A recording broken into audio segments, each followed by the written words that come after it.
সকলকে জয় যিশু। প্রভু ধন্যবাদ করি। আসুন আজকের আদিপুস্তক তার 28 অধ্যায় পাঠ করি। পাঠের আরম্ভ এইরূপ। তখন ইসাহাক যাকবকে ডাকিয়া আশীর্বাদ করিলেন এবং এই আজ্ঞা দিয়া তাহাকে কহিলেন, তুমি কনান দেশীয় কোনো কন্যাকে বিবাহ করিও না।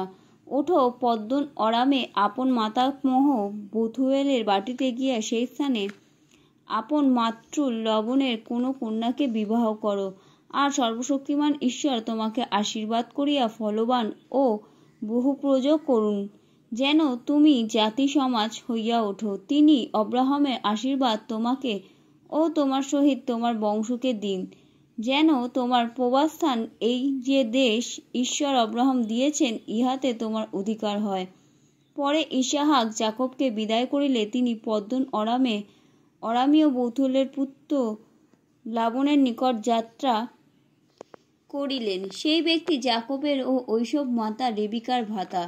ঐশব যখন দেখিলেন ইসাহাক যাকবকে আশীর্বাদ করিয়া বিবাহার্থ কন্যা গ্রহণ জন্য পদ্দন অরামে বিদায় করিয়াছেন এবং আশীর্বাদের সময় কনানীয় কোনো কন্যাকে বিবাহ করিতে নিষেধ করিয়াছেন এবং যাকব মাতা পিতার আজ্ঞা মানিয়া পদ্দন অরামে যাত্রা করিয়াতেছেন, তখন ঐশব দেখিলেন যে কনানীয় কন্যারা তাহার পিতা ইসাহাকের অসন্তোষ পাত্রী। অতএব দুই স্ত্রী থাকিলেও ঐশব ইসরায়েলের নিকট গিয়া অব্রাহামের পুত্র ইসরায়েলের কন্যা নবায়তের ভগিনী মহল্লতকে বিবাহ করিলেন।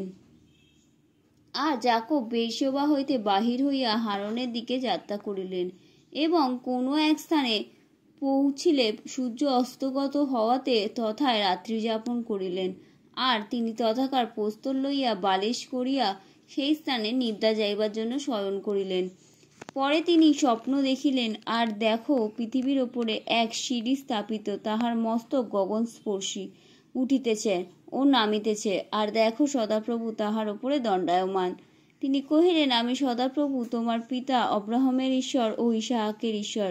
এই যে ভূমিতে তুমি শয়ন করিয়াছ, ইহা আমি তোমাকে ও তোমার বংশকে দিব।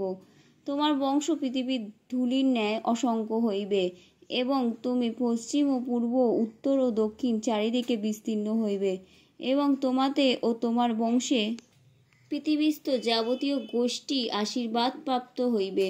আর দেখো, আমি তোমার সহবর্তী যে যে স্থানে তুমি যাইবে সেই সেই স্থানে তোমাকে রক্ষা করিব ও পুনর্বার এই দেশে আনিব, কেননা আমি তোমাকে যাহা যাহা বলিলাম তাহা যাবৎ সফল না করি তাবৎ তোমাকে ত্যাগ করিব না।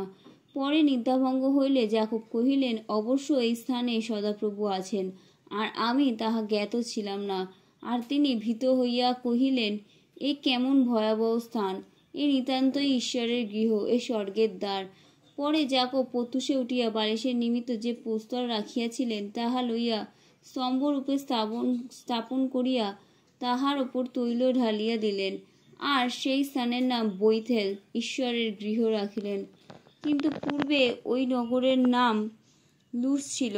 আর যাকব মানত করিয়া এই প্রতিজ্ঞা করিলেন, যদি ঈশ্বর আমার সহবর্তী হন, আমার এই গন্তব্যপথে আমাকে রক্ষা করেন এবং আহারার্থে খাদ্য ও পরিধানার্থ বস্ত্র দেন, আর আমি যদি কুশলে পিত্রালয়ে ফিরিয়া আসিতে পাই, তবে সদাপ্রভু আমার ঈশ্বর হইবেন এবং এই যে প্রস্তর আমি স্তম্ভরূপে স্থাপন করিয়াছি ইহা ঈশ্বরের গৃহ হইবে। আর তুমি আমাকে যা কিছু দেবে তাহার দশমাংশ আমি তোমাকে অবশ্যই দিব। আমেন।